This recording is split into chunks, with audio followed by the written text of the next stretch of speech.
A brief story about Al-Qaswa, the camel of Prophet Muhammad, peace be upon him. Al-Qaswa was 4 or 5 years of age when she was bought for 400 dirhams by the Prophet, peace be upon him. The Prophet, peace be upon him, rode Al-Qaswa after he left the cave of Saur during the hijrah from Makkah to Medina with Abu Bakr Siddiq radiallahu anhu. Upon their arrival in Medina, the people tried to pull Al-Qaswa's reins towards the direction of their respective tribes. The Prophet, peace be upon him, cautioned them and said that Al-Qaswa was being guided by Allah Almighty, and she stopped at a field that belonged to two orphans, Sahal and Suhail, the location we know today as Masjid al-Nabawi.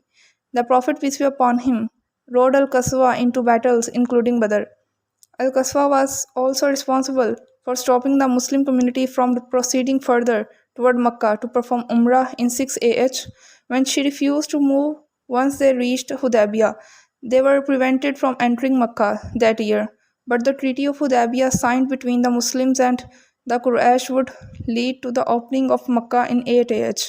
The Prophet, peace be upon him, then rode Al-Qaswa as he performed tawaf and destroyed all the idols around the Kaaba.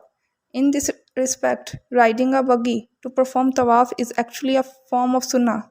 Sometimes revelation would come when the Prophet, peace be upon him, was riding Al-Qaswa.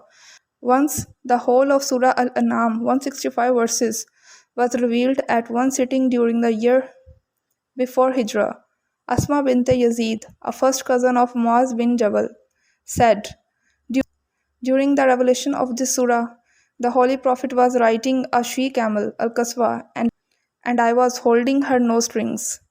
This is the only surah that was sent down with Jibreel alayhi salam, leading 70,000 angels, and Al-Qaswa had to kneel down to bear the enormous weight of the revelation being received by the Prophet, peace be upon him.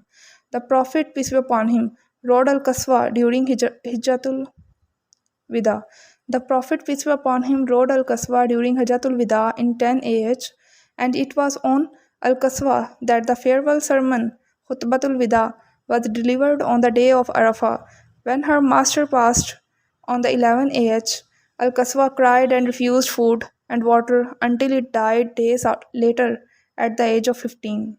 Thanks for watching. Stay blessed.